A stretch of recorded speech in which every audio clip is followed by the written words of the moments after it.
Bonjour, je suis Salvador Pérez. Je dirige la structure Chemdoc Water Technology, qui est une entreprise française dédiée à la production d'eau pour les collectivités, notamment les populations dispersées ou isolées, avec des moyens un peu innovants, membranaires. D'abord parce qu'il se déroule cette année au Sénégal, qui est un pays qui est quand même durement touché par les problématiques de changement climatique et d'accès à l'eau. Et nos solutions, elles portent essentiellement d'ailleurs sur un des objectifs de développement durable qui est celui de l'accès à l'eau pour tous. Donc c'est une des thématiques principales du forum cette année. Donc elle nous intéresse particulièrement, disons d'un point de vue commercial, parce que les solutions qu'on développe ont une application directe ici et dans les pays voisins. Et puis parce que les thématiques qui vont être évoquées lors des conférences et puis parmi les exposants sont très pertinentes pour nous. C'est une thématique très intéressante et très importante parce que c'est vraiment un enjeu majeur de demain, avec la croissance démographique, la raréfaction des ressources, la sécheresse. Ça crée inévitablement des tensions potentiellement entre les populations.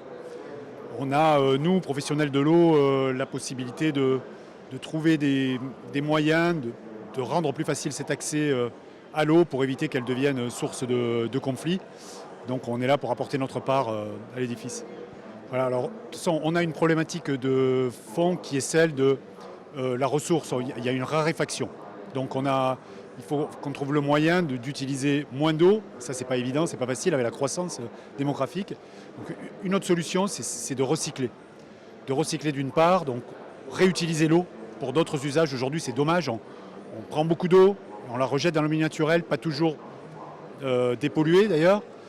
Mais on la rejette et elle est difficile à réutiliser. Donc nous, notre travail porte sur le développement de solutions membranaires pour recycler l'eau, les eaux usées notamment. Et puis il y a aussi l'utilisation plus systématique et plus démocratisée des ressources dites non conventionnelles, notamment l'eau salée, le dessalement, les eaux saumâtres, les problématiques de biseau salé.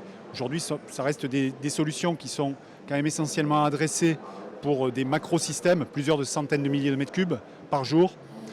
Il y a besoin de démocratiser ce genre de techno, les rendre plus low-tech, pour faire des petits volumes pour des petites collectivités, pour des populations qui sont plus dispersées. Voilà, c'est notre travail aujourd'hui.